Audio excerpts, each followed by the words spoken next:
It's ridiculous. It's obvious what's being done out here. It's on a nightly basis. I hope the world can see now what's really going on out here, because it's getting ridiculous. It's really ridiculous. Yes, man, this is ridiculous, man. Ridiculous. That was light, man. I know what their game scheme is every night. They're hyping up their big man over there. He thinks he's a stopper. It's not happening. I brought him back to reality.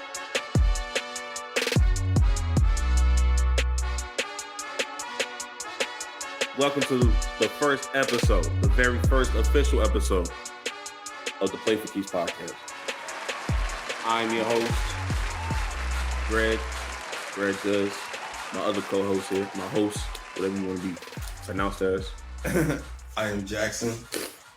And you didn't introduce yourself as Mr. Worldwide. I'm disappointed in that. Look, they don't need to know about that just yet. You know what I mean? But since we already here, it is Mr. Worldwide. Mr. Worldwide. I'm global with it. International. Should be universal. Fuck out of here. We here with it. But yeah, this is a weird podcast to just kind of like talk about when it comes to how we came about this. I don't know if Jackson want to explain how we got here. I don't know if you're gonna tell. I don't know.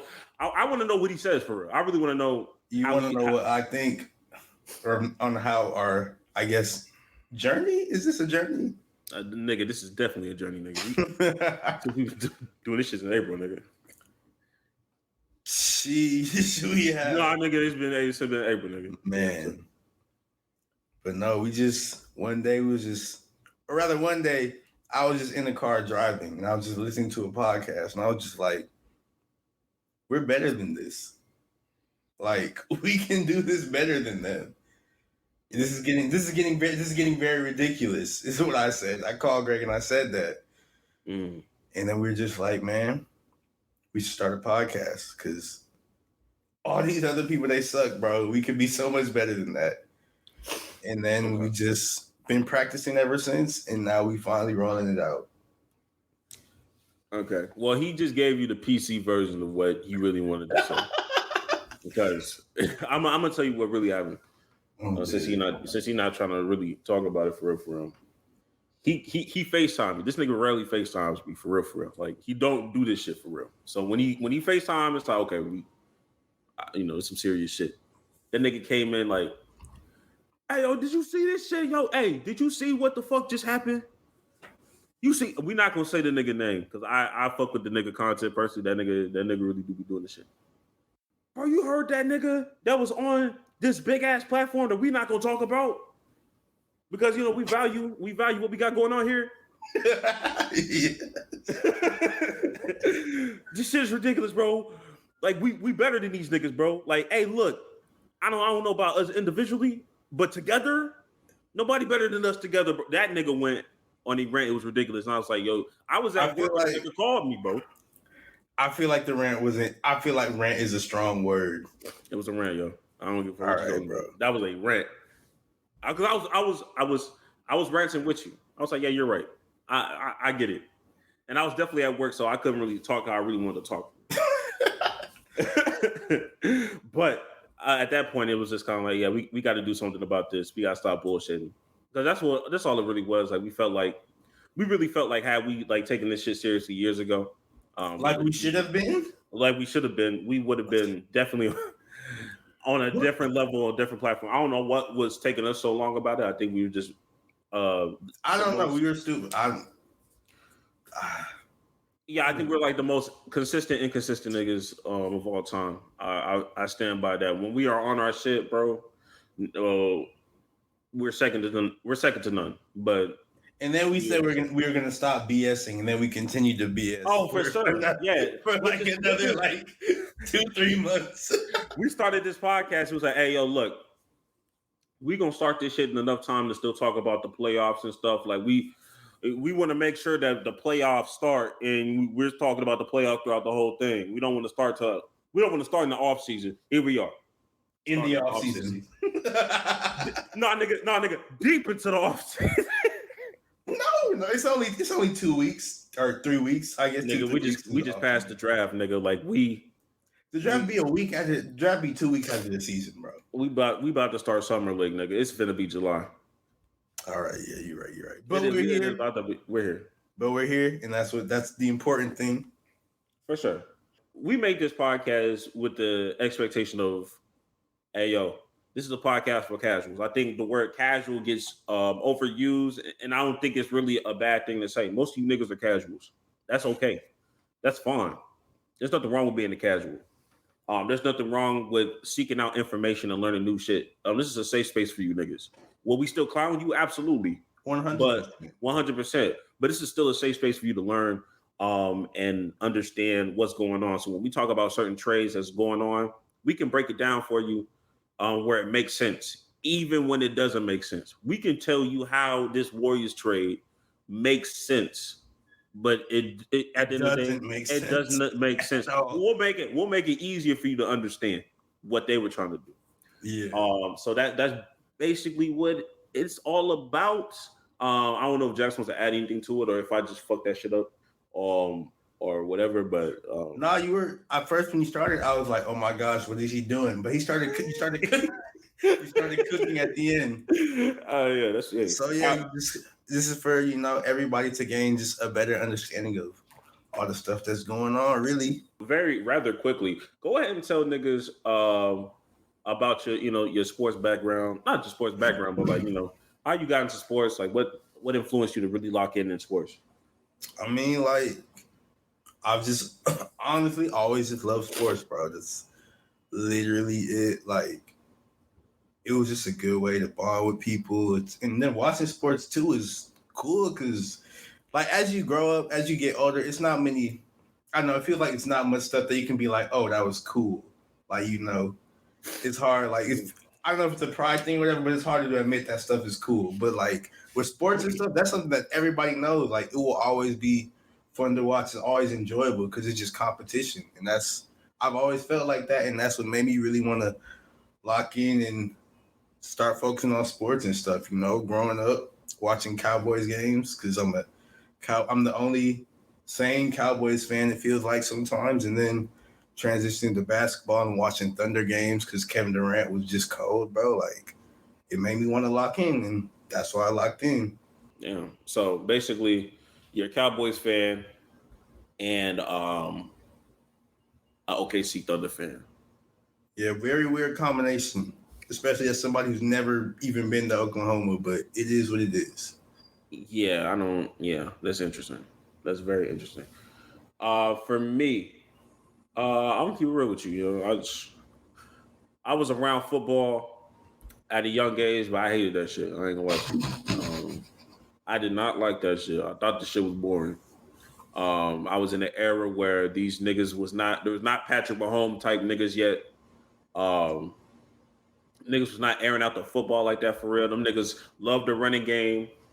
And I was right around the time when the 2000s Ravens defense was like a thing, and the defensive line just kept shutting niggas down. I wasn't appreciative of good defense back then. I was like, bro, this shit's ass, bro. It's just boring. Like, I don't want to hear this shit. All y'all do is run the ball. Nobody scoring like 5-yard touchdowns ain't moving me, nigga.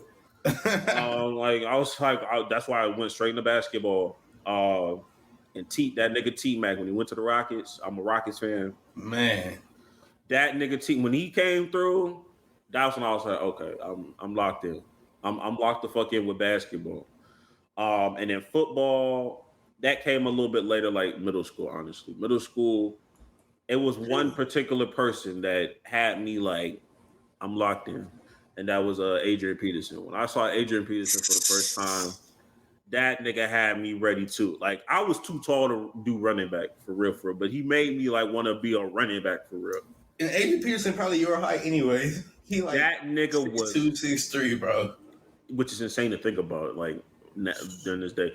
But like, you have to think about the trajectory of running backs during that time.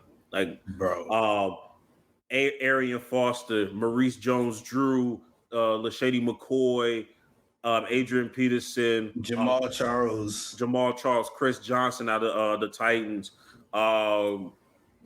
What's that other nigga's name? Oh, there was a nigga from was it Westbrook out of the Eagles?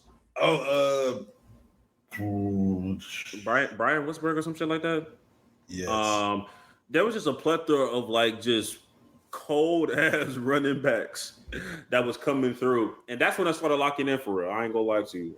When I saw that nigga Adrian Peterson truck the shit out of somebody and keep running, I was like, okay, I'm here. Hey, you got me.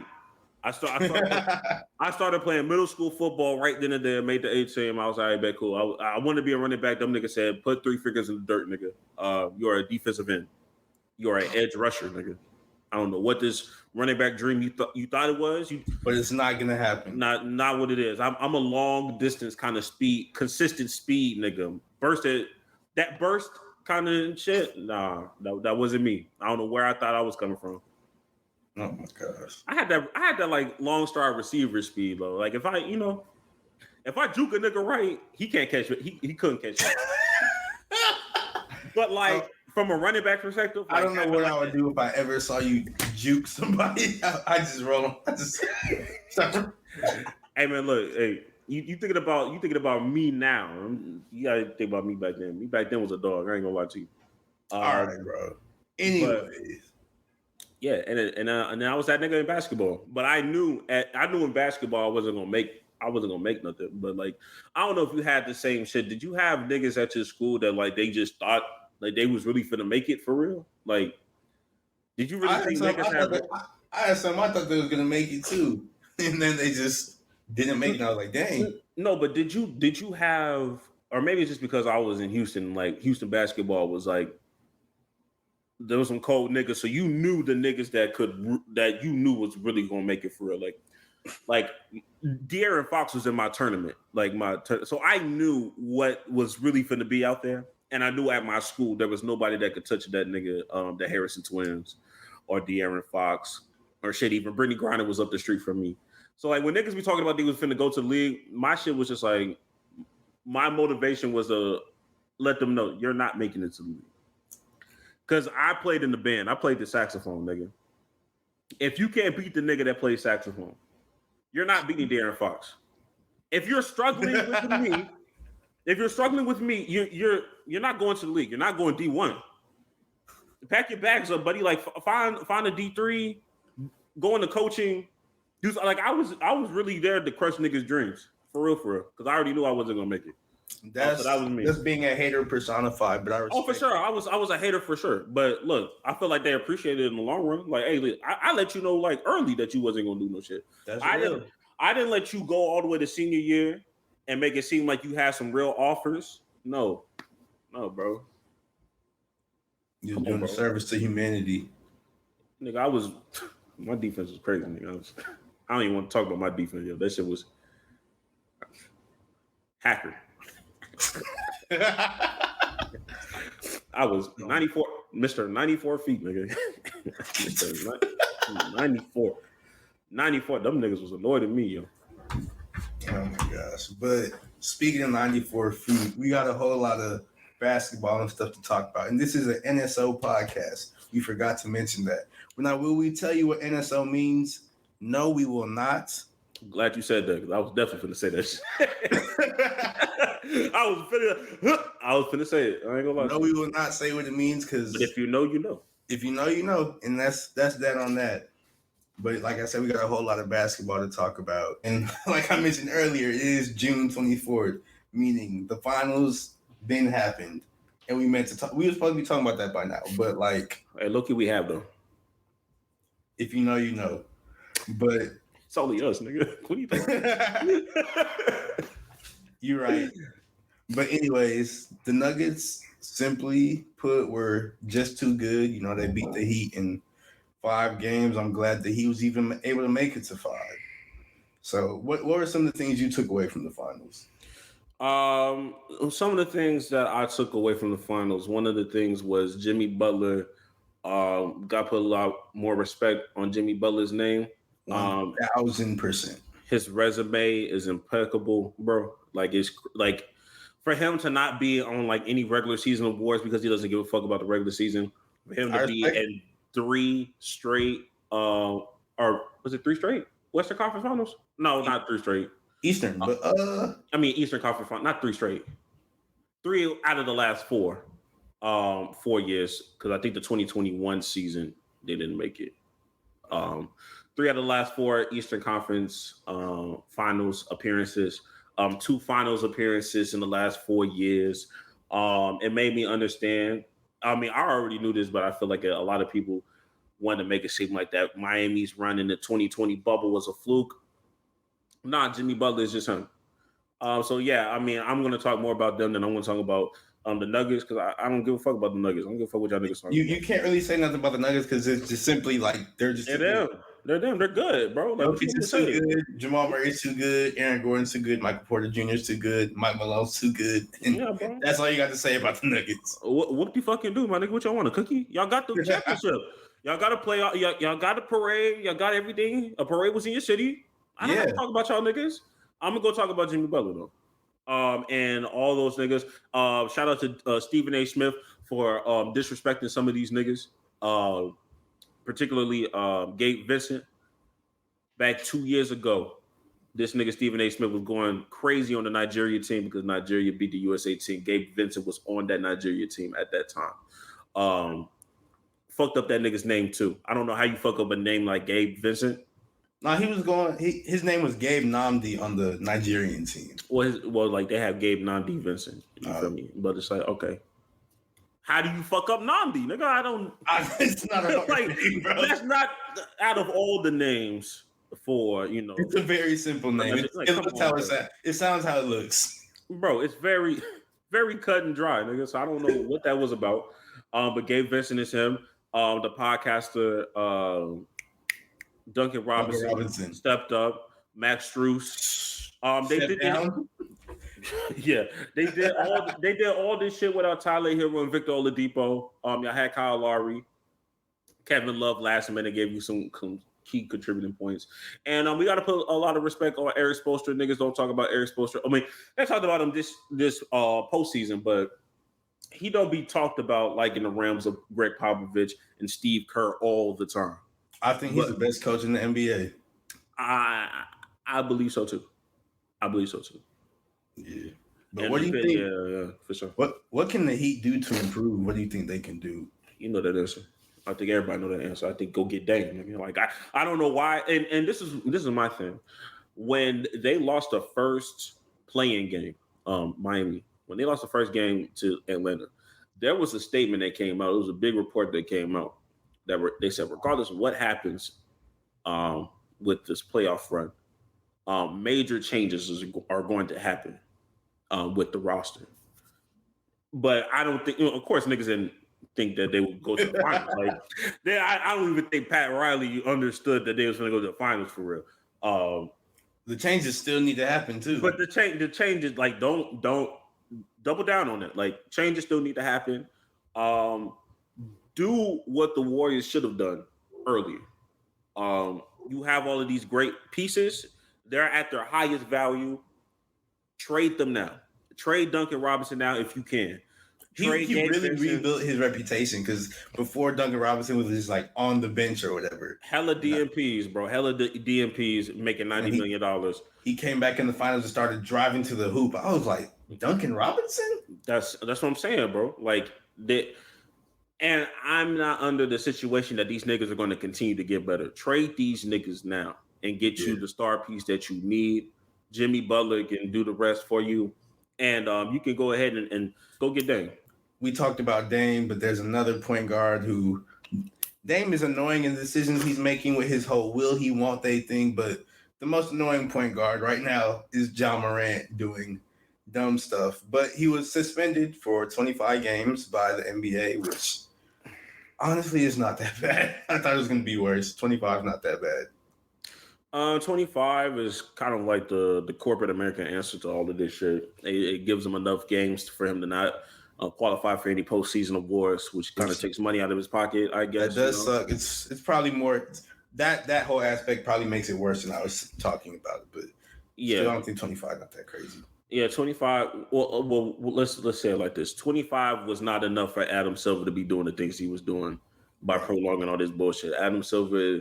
I already told you how I feel about Adam Silver. That nigga as a as a commissioner, subpar. This nigga is too transparent for the league. He doesn't need to be this transparent, bro. It's okay to lie. Please lie. Lie some more, nigga. We do not need to know the truth all the time, bro. You do not have to be pro player all the time, bro. It's $1 billion corporation. Damn near $1 trillion corporation. Bro, do some corruption. Corrupt, nigga. Corrupt.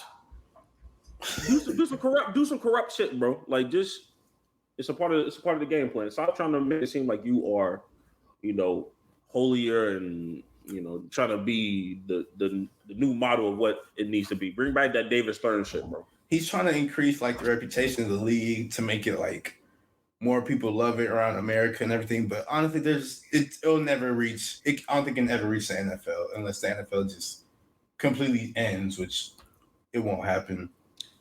But the one thing about all this Ja stuff, I feel like watching mess around and keep him like healthy for the playoffs because he'd be getting hurt a lot. So watch him just be so fresh for the playoffs and just go crazy for no reason. I don't think Memphis is gonna be an issue. Like I don't think there's gonna be a huge drop off.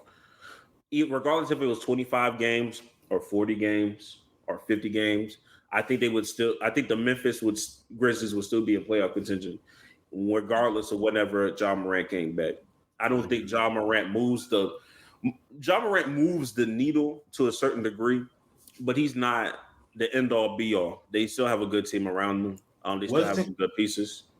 Wasn't it? I don't believe it was last year, but maybe 2 years ago. Like he was hurt a lot, and the Grizzlies still ended up with like it was a 22 and 12. Yeah, they were had like the great record without Ja because that's just a team with very good players and a very good coach. So with Ja being out, there's one man left to step up for the Grizzlies, and that's Marcus Smart because he was traded from the Boston Celtics to the Memphis Grizzlies. And seeing that trade was absolutely, positively insane. Yeah, that was crazy. And I think he was even shocked about it too. He said he thought he was gonna retire as Celtic. Listen here, buddy. I don't see anybody outside of maybe Giannis or Luka staying in the franchise till they retire if they wanted to. They have that choice. They can move if they want to. But Mark is smart, come on, bro. Side note, I feel like Luka, he's not staying. I don't think he's staying in Dallas the whole time, bro. I don't think anybody outside of Giannis is staying where the fuck they're staying long term. That's true. And that's the only reason why I say Giannis because Giannis already got a chip. If Giannis didn't have a chip, I would still be like, Giannis could definitely leave and go somewhere else. Yeah. But with Marcus Smart and like his fit with the Grizzlies, I feel like he's like he's gonna be able to be like because he's probably 30 now, I guess, because I don't think he came out of college super early. Oh, I think he was like a sophomore, maybe.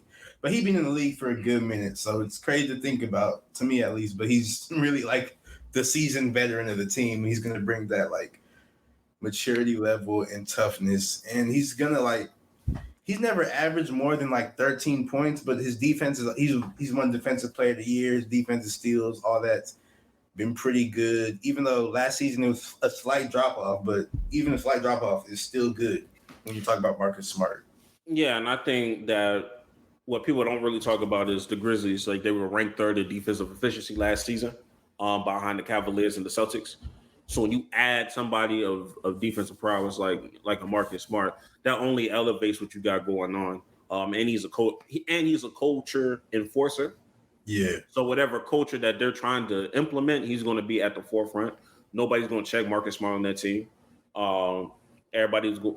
He's the perfect piece that you would need during this 25-game suspension of Ja Morant if you want to reshape a certain culture that's in the locker room. And I think that's the direction that the Grizzlies are going, in my opinion. And then one thing with Marcus Smart, also on his fit, like I feel like he's going to be like a better Dylan Brooks, like. Because Dylan Brooks was supposed to provide like that toughness, the defense, blah, blah, blah. Now Marcus Smart can do that. And he actually, like, I remember when Marcus Smart couldn't really shoot. And now he's a shooter, which is also crazy to me. So, like, he's going to add that shooting and everything. So he's gonna be a nice fit while Ja's out. Yeah, also, nobody's going to be checking for nobody's going to be pissed if he's the one that ends up shooting these game winners like he was in Boston. He be getting lucky on them game winners, I feel like. Hey man, look. But like even when he's not lucky, nigga, regardless if he's lucky or not, niggas was always like, why is this nigga shooting over Tatum and Jaylen Brown? Now you don't have that. You don't have niggas talking about you like that in Memphis. Because who you gonna give it to? Jaren Jackson, nigga? They're gonna give it to Marcus Smart, nigga.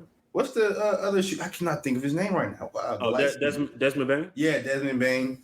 Dinosaur arms is cool. Like that's an option. That's an option. That's an option. But if Marcus Smart shoots a game winner and misses it, nobody's batting an eye in Memphis. I want to see how when Ja comes back, I want to see how they'll fit together. Like that, I'm not sure about. I think they'll fit well. I really think they'll fit well because he was able to fit well with Jason Tatum and Jaylen Brown, and he was vocal enough to be like, "Hey, yo, these niggas need to pass the ball." And they pass the ball. So if you could check niggas like JT and Jaylen Brown, Ja Morant is a layup in my opinion because Ja Morant is just doing dumb shit off the court. He's not doing dumb shit on the court. Well, I'll take that back because that nigga needs to stop jumping over everybody. But like other than that game of basketball, he's not He's not a dumb player. Like he doesn't have his basketball IQ is not level. Like he knows basketball. He's good at basketball. Like that happens when you're good at basketball. Like you just know stuff. Yeah, like so like I think the parent won't be bad because I don't think Marcus Smart's coming in there thinking like, hey yo, I run this team, nigga. This is me. You don't give a fuck about that shit. That's gonna be interesting to watch. But the other part of that trade was it was like a 3-team trade, I believe. Yeah. It included like the Wizards and the Grizzlies, the Celtics, and the Wizards. Mm-hmm. But another portion of that trade was Kristaps Porzingis. He's now a Boston Celtic. And I will be 1,000% honest. I have no idea what he brings to the Celtics because he played for the Wizards, and I truly did not watch Wizards games. They just were not a good basketball team.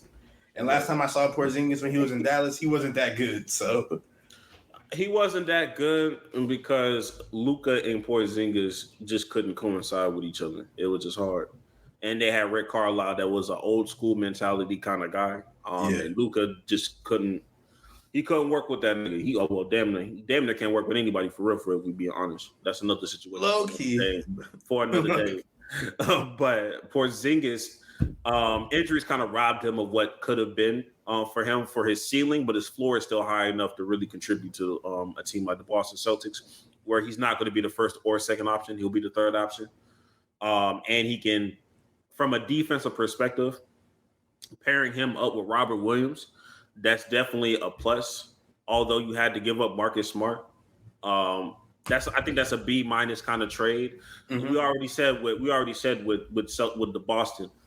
Boston just had to shake something up. I think they used this key move so that they didn't have to break up Jaylen Brown and Jason Tatum like everybody thought they needed to do. They just got to hoop. Their team currently constructed is good enough to win a championship. They just got to go out there and go hoop. And I think Porzingis can do that. They got to go out and win soon because Jaylen Brown, he's going to end up with $300 million contract because of the CBA. Absolutely. Then Jason Tatum, he's going to end up, I don't know when his contract's up, but he's going to end up having to get paid a ridiculous amount of money too. So they need to hurry up and win now so they can figure out. So like all that money being spent will end up being worth it. The projection is like you're investing almost $600 million worth of cap space only between two players. That's how the best at their position. They're really good, but they're not the best at their position. What is Tatum considered, a small forward? Yeah, I give him that. I mean, like who's a small forward that's better than him? I still honestly say LeBron. Nah, I don't even see LeBron as a position at this point. This nigga can play whatever the fuck he wants. I feel like LeBron is an anomaly, and he's old. Fair. And he old because like if I'm gonna pick LeBron or JT, I'm picking JT at this point. I don't know. I just have to. I can't bring myself to pick against a healthy LeBron James, but that's neither here. Still, because he ain't proved nobody wrong yet. It's just crazy to think about. The Nuggets proved that nigga wrong. I don't know what you talking about. He wasn't healthy though. Okay, well, you think he's gonna be healthy? I said healthy LeBron James. Oh, I already got my hot take. I already got my hot take. Oh, I forgot. Hey, thank you for reminding me what my hot take was this week. Go ahead. All right, go ahead. Talk. Oh my gosh! But one thing about Porzingis, like if he can stay healthy, he'll probably be good. Like his first year in New York, DC, and Washington or whatever, he only played 17 games. Oh, yeah. But last season he just played 65. So if his health is good, he should bring that defense. What do you think they do with Al Horford? Because he's obviously gonna have to come off the bench. That's an old ass nigga. He can do whatever the fuck he want to do for real. I didn't expect him to be in this league this long. I ain't gonna lie to you. Niggas pushing 40. The nigga's pushing 40. So it's not even like he's like a LeBron level talent where like, okay, you can play the 40. He just but still like he still contributes enough for it to make it make sense. Yeah, so smart, savvy veteran stuff. Yeah, so I think he'll come off the bench. You still have Derek White. You still have Brogdon, right? Oh yeah, Brogdon is still there. Peyton Pritchard. You still have pieces there that are good enough. It's just hard that you lost Marcus Smart. But look, Marcus Smart was on the decline. Y'all got rid of him before it got too crazy. With the decline. We don't know if he's going to rejuvenate or do whatever, but I think Porzingis is definitely prone to having a really good season. You won't see it necessarily on the stats because he's not going to be the first or second option. Yeah. But from a defensive post perspective, matching it up with Robert Williams, it's going to be hard to score against these niggas when literally talk about drives. It's gonna be hard. Wasn't Derek White first team all defense or something like that? It was. He made one of them defensive teams. Right, so Derek White's all defensive. Jason Tatum, we know he can defend. Jaylen Brown can defend. Rob Williams and Chris. Y'all can score like 60 points against the Celtics. Yeah, it's gonna be defense. It's good. Yeah. Defense should be, and their shooting should improve because I know Missoula, he likes to take all those threes. So, and Porzingis can knock those down. So. Yeah, they got Wemby LTE. That's what we got.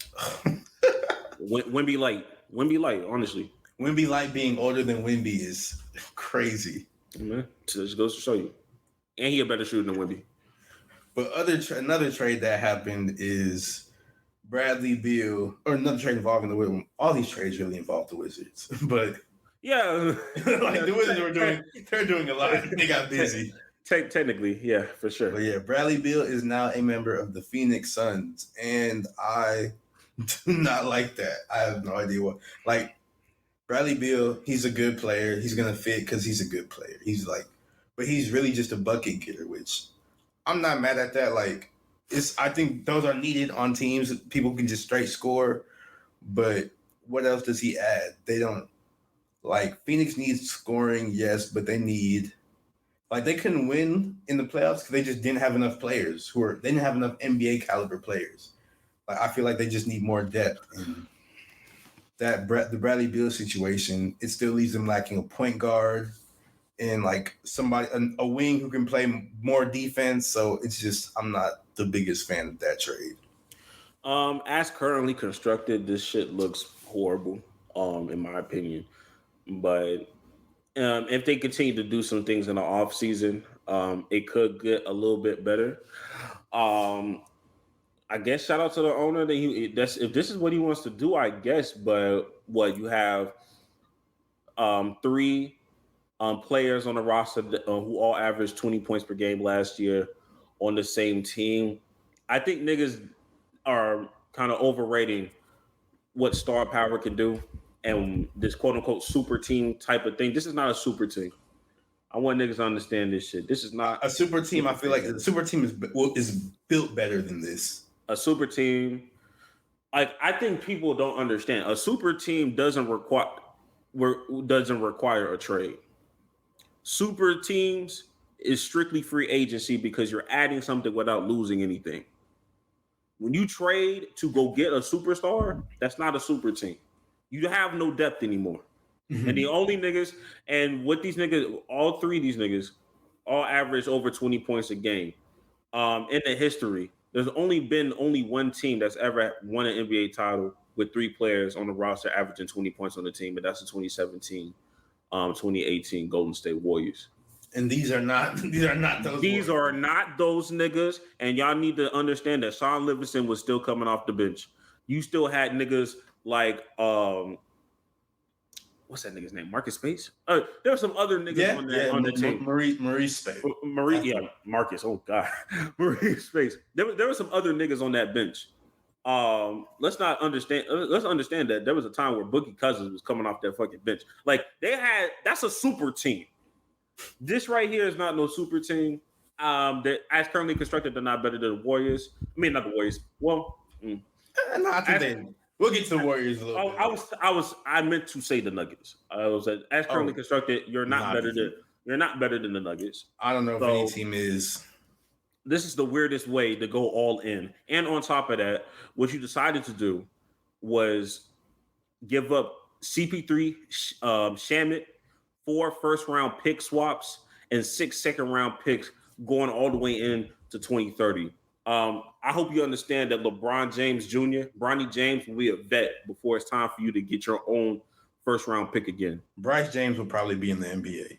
Bryce James might be a vet too by the time y'all niggas get this shit together. Zuri might be a WNBA prospect.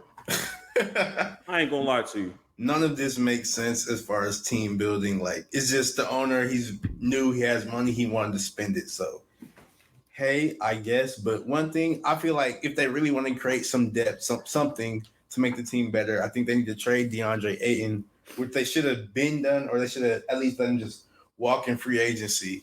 I think they need to trade him to a team that can give him a center, because they're going to need a new center, of course. But they need a team that can who gives them a guard as well. It doesn't even have to be a guard who can shoot, because they have everybody else can shoot. They don't need a guard that can shoot. Hey man, look, they need to protect themselves. I don't know who's in this owner. Like we talked about this. Owners love to make like a stamp. Like they want to make like a I'm here. I'm here type of decision. And then 2 months into him being in ownership, he goes and trades for Kevin Durant, and then 3 months later, he does this super fucking trade. Somebody needs to save him from himself. They need to go talk to OKC and go get some picks. Go get some picks, you nigga. OKC has way too many picks. OKC don't need all 15 of them picks. They can't even. They literally can't. They're incapable of using all those picks. 15 picks. That is a separate team. So they don't have enough to even send to the G League at this point. Go talk to OKC, get some picks back. And there's some niggas on that team right now, long term, that's not going to be there. Go ahead, grab you somebody decent there too. And OKC, they have too many like good players too. It's just they got good players on the bench right now. Go grab them. Go grab something, because I don't think you're going to get anything of real value that you really want if you go to a team like Orlando, if you go to a team like Indiana. You're not going to get the point guard that you really need. I think they can from them. I think they need to trade for Wendell Carter Jr., because he's a center and he'll buy in more. I feel like they need to trade for him, and they need to get Markelle Fultz, because Fultz, he can't really shoot, but he's getting that in. But he's getting a little bit better. He can play defense, and he's willing to pass. So, and that's all they need. You need an established point guard, though. There's no established point guard. Exactly. Fit with that salary. For this team in particular, bro, it can't be no super young point guard. A super young point guard not gonna work unless you shade or some shit. You know what I mean? Like it has to be somebody of a Chris Paul level that's not old. You feel me? Which is or you were talking about OKC. What if they got Giddey? I think Giddey would work, because Giddey might work, but I don't think OKC would want to give up Giddey. No, you know what I mean. Jalen Williams is cool, but like they love that nigga too. And he's not a point guard either. And he's not a point guard. You have. I'm trying to like when you think about like they need like a Drew Holiday, but Drew Holiday's not going. But like you need that kind of caliber of a point guard that's established. Really, everybody needs Drew Holiday. Good. Everybody needs a Drew Holiday. Look, Drew Holiday is correct. Drew Holiday cold. Or even a Dennis Schroeder or something. Something is better than whatever the fuck you got right now. Jeez. I don't know about them getting Dennis Schroeder, but the Phoenix Suns cannot afford to roll their eyes at anything right now. from a point guard standpoint. You have no point guard. Go get somebody. But speaking of their former point guard, Chris Paul, he was traded to the Wizards, and then a day later he was traded to the Warriors, which Steph Curry and Chris Paul on the same team does not. I am confused at what. I think that the Warriors are kind of trying to backtrack from the decisions that they've made in past prior. They thought that they can do this build at the same time. Build that's the same, build and compete for a championship at the same time. Yeah, develop young talent while competing for championships. It just doesn't work. You either got to go all in, or you need to focus on the rebuild. You can't do both, because if niggas start to get too good, then ego comes around and it's just like, yo, like, I don't know what the fuck to do. And from like recent memory, like from recent history, you can go as far back as the 2017, 2018 Celtics, when they had Kyrie and they had Gordon Hayward, but you had young ass niggas like Jason Tatum and Jaylen Brown. And all it took was somebody to get injured one time. Mm-hmm. And now you get to see Jason Tatum dunk on LeBron. You see Jaylen Brown do crazy shit in the Eastern Conference Finals, and now they have that ego, now they have that confidence, now they're asking for more money. Like, it just doesn't really work that way. It's cool in hindsight, but for the Warriors, they gave that money too soon, but that was Draymond Green's fault. But like, I just think they made an executive decision to be like, okay, we're maximizing Steph Curry. Jordan Poole doesn't fit that timeline. We're going to bring Draymond Green back and try to maximize everything. Chris Paul they haven't brought. I don't think they've brought Draymond back yet. But that's the we're just assuming it's going to happen. If it doesn't happen, that'd be insane. That'd be kind of crazy. Forget everything I said. That does. But still, even with all that going on, the Chris Paul thing is very confusing. Even from like an ego standpoint, because this nigga been cooking me all my life. Every team that I've gone to, I've lost to Steph Curry. That shit kind of crazy. And then I join your team, and I'm a backup to you. And then, did you know Steph Curry? He attended like Chris Paul's like high school camp and everything. Absolutely. Like, that's funny last how life works. Last year, you crossed that nigga up and said, "This is not 2014 no more. This is crazy. This is crazy to do." But apparently, he's happy with it, and I think that it makes sense because his children and his family, they're in the California area, so it makes sense from a personal decision standpoint. The nigga's 38. I just think the nigga, like you said before, you need to retire, my nigga. Like, just give this shit up. Wrap this shit up. The only way it fits, I feel like, of course, is if Chris Paul, he comes off the bench, which is going to be interesting. But if anybody could lead a first unit, a second unit, what have you, it's Chris Paul. He's the epitome of what a point guard is supposed to be. So, in Steph Curry, he's the best shooter in NBA history, so of course he can play off ball.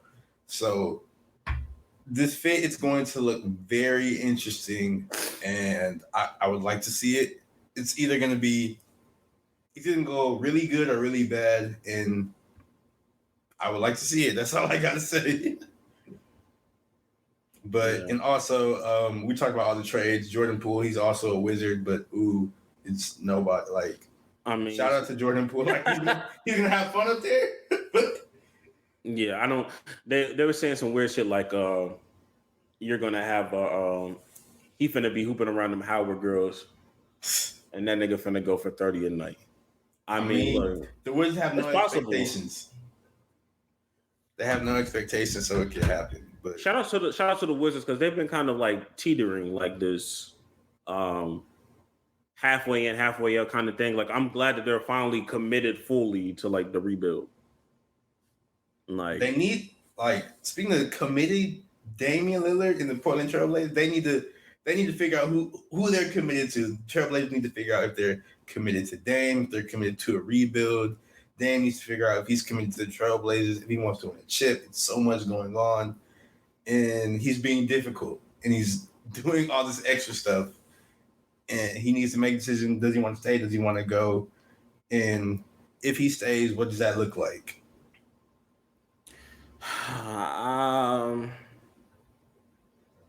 It's like I feel like Damian Lillard is like trying to, not self-sabotage, but like he's one of those niggas. He's just like me. He's just like me. Yeah, he's just like the old me too. Like it's just like I'm gonna just keep doing dumb shit until you just kick me out the door. Like you got to push me out. I'm never gonna break up with you, but I'm gonna do some shit that's not foul, but foul enough for you to be like, you know what? Okay, it's time to go. Like, But it's not really. But it's not nothing really bad. It's just like it's nothing bad. It's like, yo, like I waited it. I want to wait it out longer than you, and it's still weird. I don't. Dame needs to stop pussyfooting around and just demand a trade because that's what he really wants for real. I don't know why he acting like he want to win this shit for Portland. Like it's crazy. But don't let Scoot Henderson go crazy. Then he gonna have some mixed feelings like, hey yo, maybe I can't hit this. Maybe I can compete with this nigga. No, you can't. You can't. I really think like Scoot. They're just too young to, and the team is too young and also not good enough to compete yet. So. But I feel like this is gonna end up being another wasted year of Damian Lillard, and then this whole thing is gonna happen again next season. It's gonna be like, oh, I don't want to go, but if you guys trade me, like it's just, bro, please just make. Why are you going out? Like, why are you going outside like this, bro? Just please make a decision. Hey, nothing's really confirmed, but they did say Scoot Henderson is rumored to be wearing the 00. I think you can't you wear 0 and 00 on the same team? You can wear 00, I think. Yeah, no, but Dame is 0, right? And Scoot's double. Yeah. Like, can't they be on the same team or like 0 and 00? I didn't know that was against the rules or anything like that, but it seemed like he gon', which is weird. I don't read into those reports, but that's a little nasty if that's really what's going on here. 00. Well, I'll say this. Didn't Melo or somebody else wear 00 for Portland? Yeah. He wore something crazy. So he'd be all right. He'd be all right. If he wanted to do that, he could do it, but okay, yeah. That's weird. That's just weird to do. Get off that nigga dick, bro. Anyway. Wait, I know we talked before about Miami. Who's another team you could see Dame going or trading for Dame rather? Trading for Dame? Yeah, who's another team you could see getting Dame?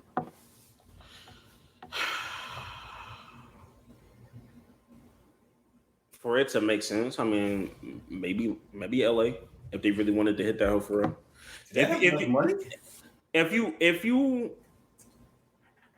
If you were passionate enough to get Kyrie, you could have the assets to make Damian Lillard work.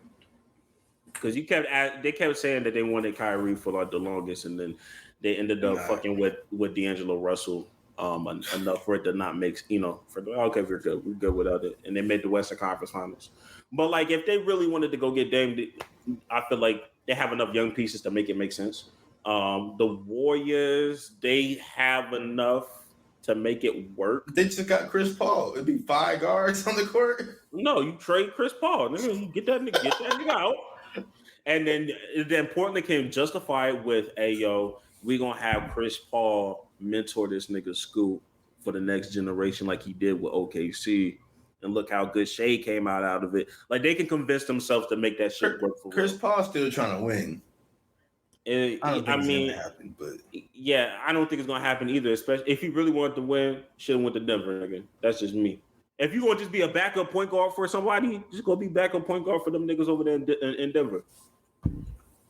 That nigga went to Golden State out of pure like comfortability because his family is in California right now. Like he didn't want like playing with Steph Curry. I just feel like he do not want to do that hope for real. But he's like the Clippers made more sense for Chris Paul to go back to than the Warriors.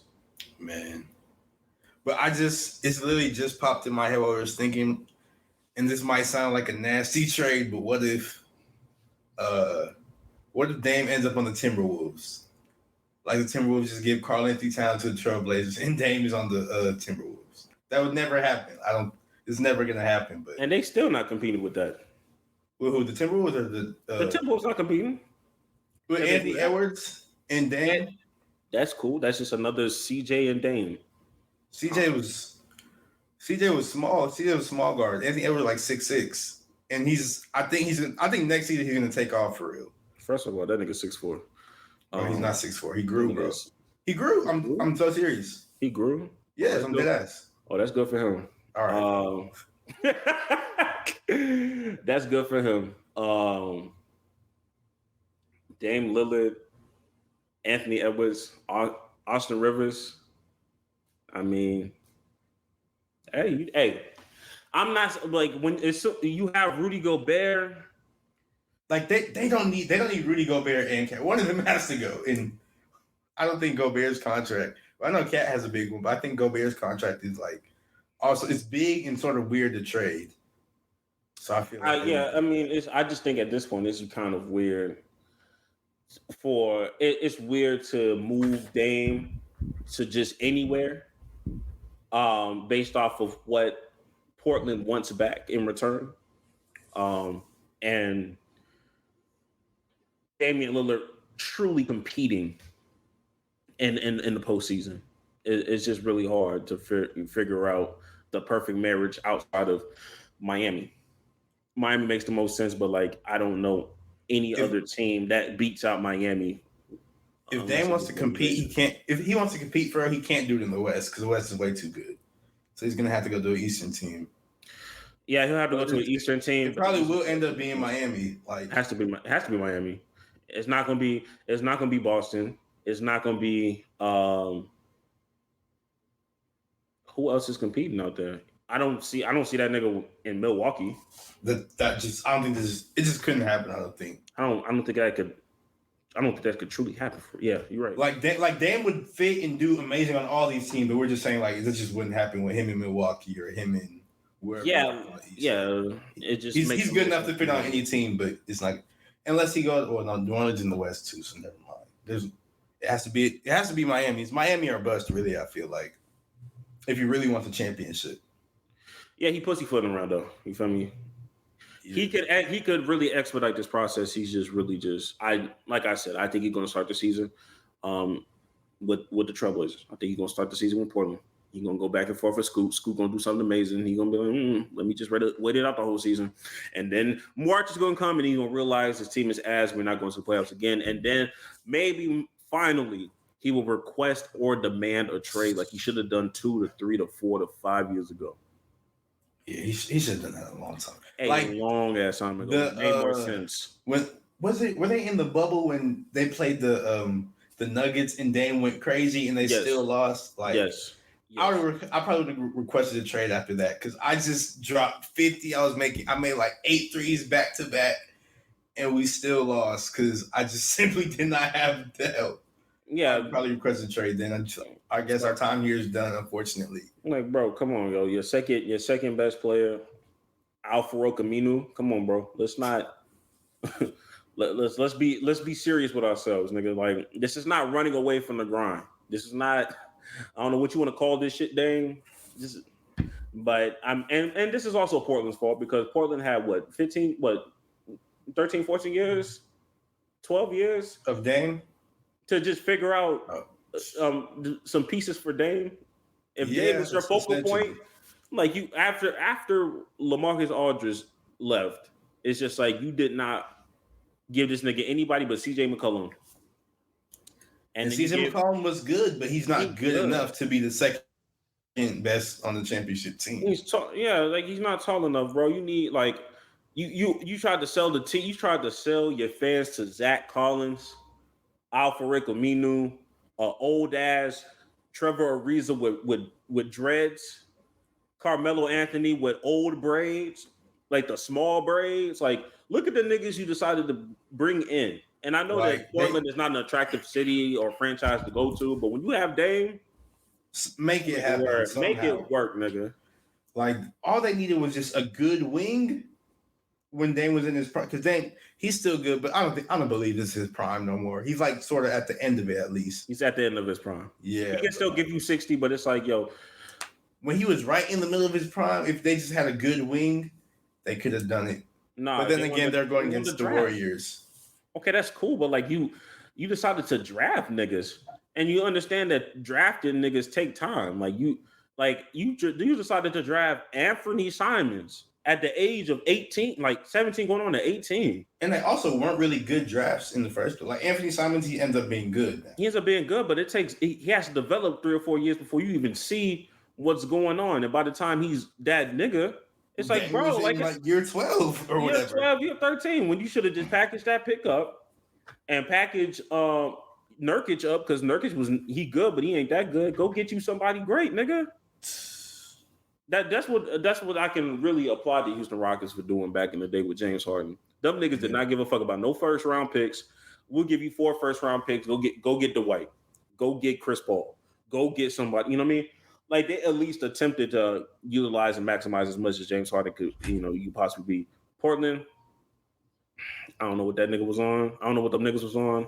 Shout out to Terry Stotts. He stayed there longer than what I thought he was going to be there for. But it's what it is. Yeah. It is what it is, yo. But, I mean, we talked about Scoot and everything. So that just let you guys know the draft happened. And obviously, Wemby went first. Scoot went third, which is crazy. Brandon Miller went. I don't know why I did it in that order, but Wemby went first. Brandon Miller went second. Yeah. That nigga said, yeah. We know the real number 2 prospect. We know. And then after that, it was Amen Thompson went 4 to the Rockets, and Oscar Thompson went 5 to the Pistons. Pistons, rather. Right. How do you feel? Like, what are some of your takeaways from the draft? Being a Rockets fan, were you happy with their draft? Oh, nigga, I was ecstatic, nigga. I was very ecstatic because you already know how I felt about Brandon Miller. And this is no disrespect to Brandon Miller because I want to retract some of the shit I used to say about Brandon Miller. I think Brandon Miller is going to be a good prospect.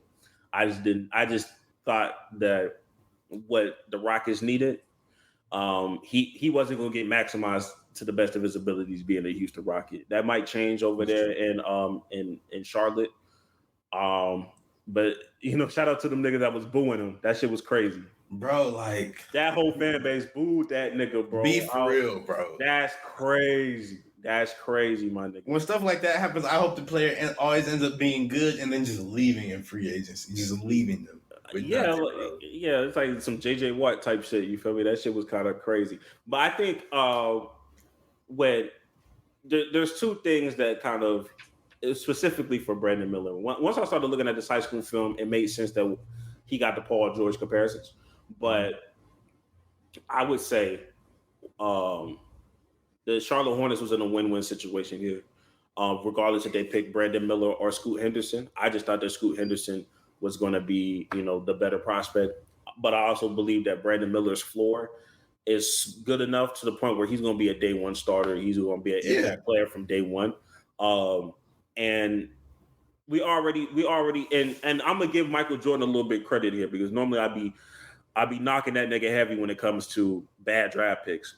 You understand that you have LaMelo Ball and you don't need that nigga pounding for real.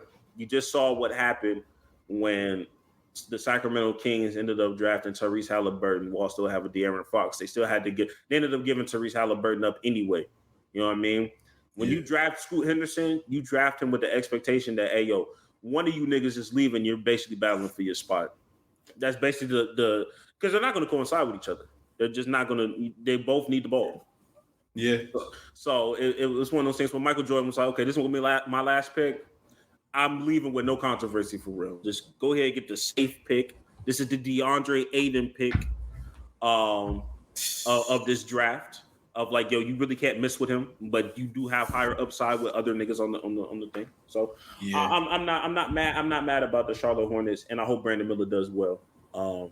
I'm happy with the Amen Thompson twins. I still to this day do not understand why Cam Whitmore slid as far as he did. That is crazy.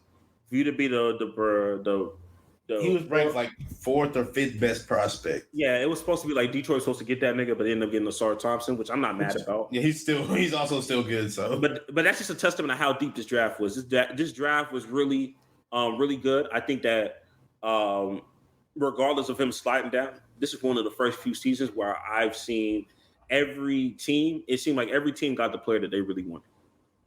Like whoever they had on their draft board for real, they got that dude. I really think New Orleans wanted Jordan Hawkins. I really think that's really good fit. I really think that the Golden State Warriors, they really had that nigga at. They had him. They had to ignore Cam Whitmore. They had to have him on their board. Yeah, you know what I mean. And Dallas getting Derek Lively, I thought that was a great pickup for them. Yeah. Even with OKC, I think that they really liked Case and Wallace. Like everybody stayed true to what they were going for, And just because Cam Whitmore slid down, I thought, oh no, we still have our guy. So that was one of the few things that stuck out to me. I need to go on a rant, a mini rant about OKC. But one thing I was listening to, what's that dude, Ryan Russillo or whatever, his podcast. Okay. Yeah. And he said that but Cam Whitmore, that he was talking to like one of those like advanced analytics scouts that do like tests on athleticism and blah blah blah. One of those type of people, and he said that Cam Whitmore was the closest thing on their comparison chart to Anthony Edwards.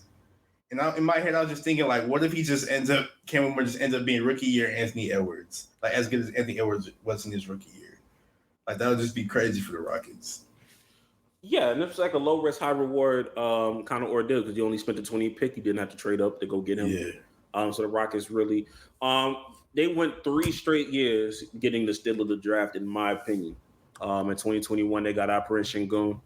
In 2022, they got Tyree Eason, and this year they got Cam Whitmore.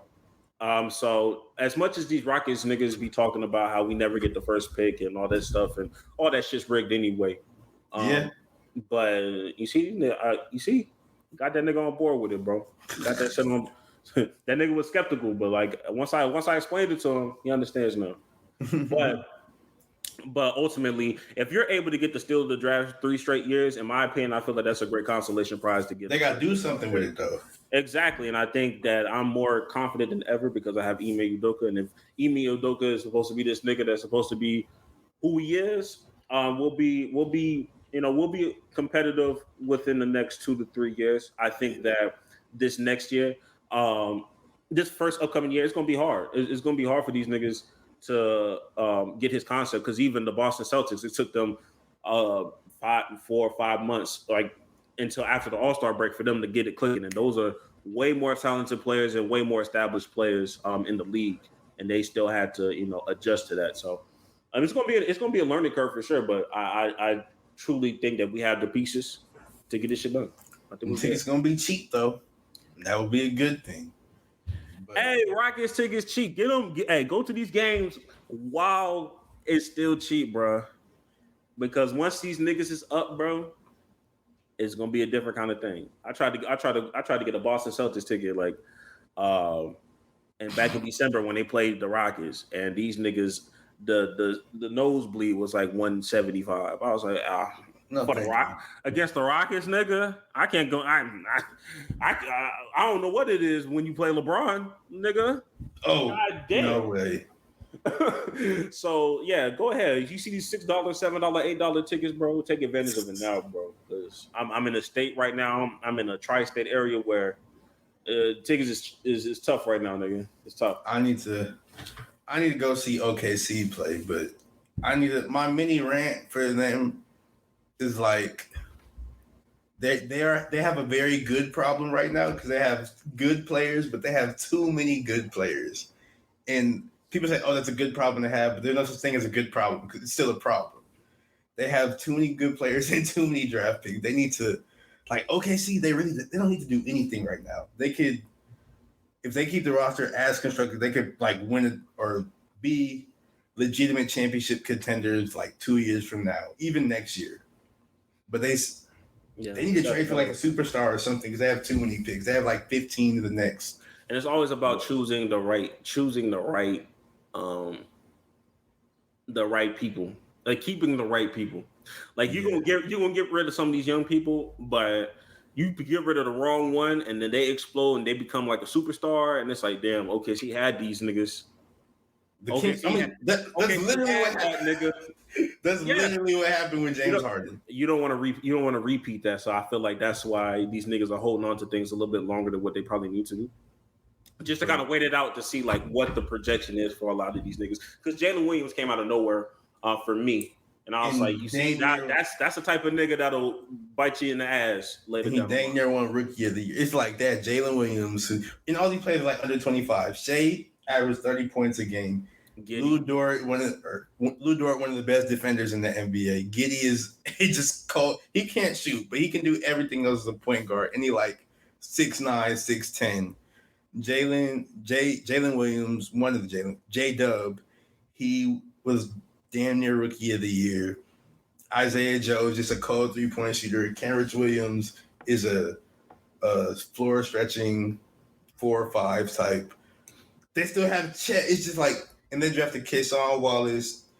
They just have too many good players, and not all of them are going to get playing time, and that's going to mess up the team somehow. They need to trade. They need to sell off a couple of them players and them picks because they had too many. Because they can legit get any superstar they want with a package. With like they could get Kevin Durant back if they wanted, and I secretly hope they do because that make me happy. But they could get a superstar, but they don't need a superstar, and that's the thing. Yeah, you need 15. And you all these picks, and you still got like 15 more left. You still got like 15 motherfuckers left, bro. They could trade for Aiden so he could be the center while Chet gets stronger. That's what I'm saying. Go get go get DeAndre Ayton. Go get another piece and just get rid of these draft picks, and then just solidify who your young core is. Because I honestly, by the time y'all can really get Kevin Durant for real, it's gonna be too late. He's gonna be too old to really. They can get Kevin Durant now. But it's just kind of like they won't do it because they're not gonna do it, and Phoenix is not gonna pull that trigger because they just did all this bullshit just now. Like you're gonna have to wait at least 2 seasons to really like consider. And KD only got 2-3 more seasons left. Exactly, that's what I'm saying. So I'm like, KD is a little out of reach unless you're just trying to, get that nigga off of nostalgia. But you won't need a lot of draft picks for that. But shit, Aiden, you can go get. It has to be a wing or a big. It has to be like. It really has to be big because y'all have plenty of guards, bro. Y'all have plenty of ball handlers. Honestly, trading Aiden to OKC would actually work perfect, bro. Because I think that they need guards. They need shooters and guard, or they don't need. They need a guard that can shoot, bro. No, they don't. They just need guard. They need somebody to pass the ball. Yeah, I think that's OKC got way too many of those. Yeah, OKC is really in a unique position where they can really just stand pat. They really don't have to trade for nobody if they don't want to. I think you trade. I think OKC genuinely will not trade any of these picks until they reach a peak where they're in the playoffs and they say, okay, we're about one piece, maybe 2 pieces away. Let's go ahead and maximize that shit now. They don't want to prematurely jump the gun. But yeah, man, OKC, they got to figure out what they're doing. But I'm not really worried. I just, I don't know. I'm not worried. It reminds me of that. It reminds me of that SpongeBob. It reminds me of that Simpson. That bus scene. It's like I'm in danger. There's a whole bunch of fire around. But anyway, before we go, we always love doing hot takes of the week or hot take of the week. I'm only gonna give out one. Jax, you have one. Locked and loaded. I had one, but then you just made a comment that made me be like, you know what? Let me change my hot take. So my hot take, I'll use that for next week probably. All right, I got you. But my hot take now is, I feel like The Simpsons is overrated, bro. Like, who cares? But like, and I'm also gonna be honest. I've never seen an episode. It doesn't look interesting at all. I don't know why. It's been going on for like 30 years. I don't know why people like it. It just seems stupid. Granted, I am a person that has a Bart Simpson key thing on my keychain. Why do I have that? I don't really know. I just have it. Don't ask questions. So I really don't know why I have it. But yeah, I think The Simpsons is stupid. It doesn't seem funny at all. The Simpsons, and really most shows like that, I'm not gonna lie to you, bro. Yeah, I think for me, like, The Simpsons has never been something I've intentionally watched. I think like The Simpsons is something that comes on when I fell asleep after the post football game on CBS, and The Simpsons comes on, and I wake up to The Simpsons, and I'm like, what's this nagging ass voice talking to me? It's whatever the wife name is. She'll wake me up out of sleep, and I'm like, let me turn this shit off. That Futurama is another one where I'm just like, okay, this is mid. I don't give a fuck about y'all niggas for real. I never wanted to watch those. Yeah, for me, my hot take of the week will be Injury. The y'all gotta stop. And when I say y'all, I'm just saying anybody that does any real NBA discourse, y'all gotta stop saying barring any injuries for certain people. like we gotta stop saying that shit. Like injuries have to play a part of whatever you're saying at this point. Like when it comes to Kawhi and the Clippers, I'm tired of niggas saying barring any injuries. Injuries is a part of their DNA at this point, bro. When you take on the Clippers, you're taking on potential injuries too. So when you say, "Hey, I think the Clippers can make it," you better say that with the inclusion of even if Kawhi get hurt, man. Don't be saying, "Hey, yo, the Clippers got it," and then once we get there, well, shit, them niggas they got injured, bro. What? I can't predict that. Yes, you can. All right, you can do it now. I don't know if I like that. I don't know if I like that hot take. Yes, bro. It's hot for a reason, nigga. It's hot for a reason, nigga. It's not supposed to be agreeable. I don't care. You're not supposed to say I'm cooking. You ain't supposed to say that. That's what a hot take is. It's hot, my gosh, you burning the kitchen down, man. Sometimes, bro, you have to say barring injuries because without the injuries they'd be amazing. Yeah, bro. But for certain people, I'm saying for certain individuals, you got to include it. For certain people, the Clippers, you have to include it.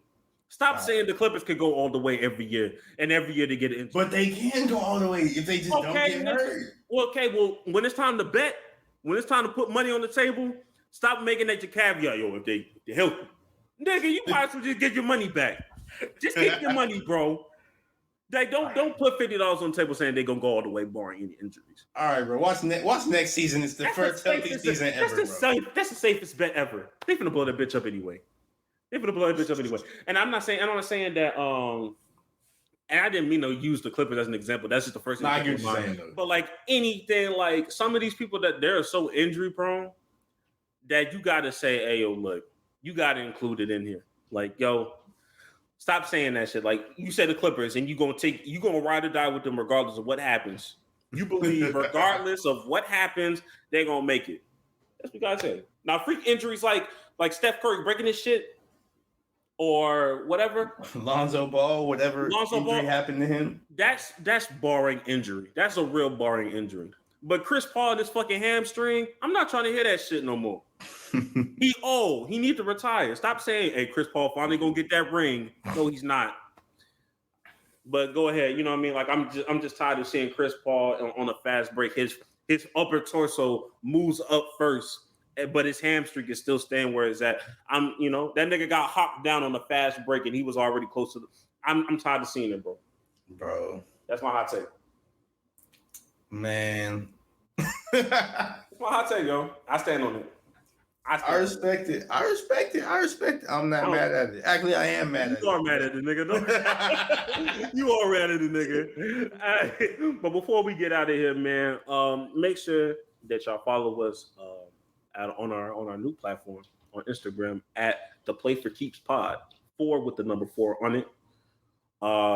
Like we said, this is a podcast for casuals. Ultimately, we would love to get guests up here. We would love to get our fan base growing to the point where they can chop it up and ask questions and kind of debate some of these things. That'll be interesting later down the line, especially when we get to football season. But make sure you follow us on that platform. That is the name for all platforms on all things, whether it be TikTok, Instagram, wherever you see us, it is at the Play for Keeps podcast. Don't forget to put the number 4 on there. There are a lot of Play for Keeps out there, but we the best ones to do it. We the best ones to ever do it. So I don't want to hear y'all niggas saying, "Oh, we saw 2 white guys." No, nigga, that's not us. That's not us, nigga. Bro. No white dudes will be talking like this. Stop. No, if there's any white dudes talking the way we talking, that's a problem. Be for real. That's a problem. Be fucking for real. But man, any final words before we get up out of here?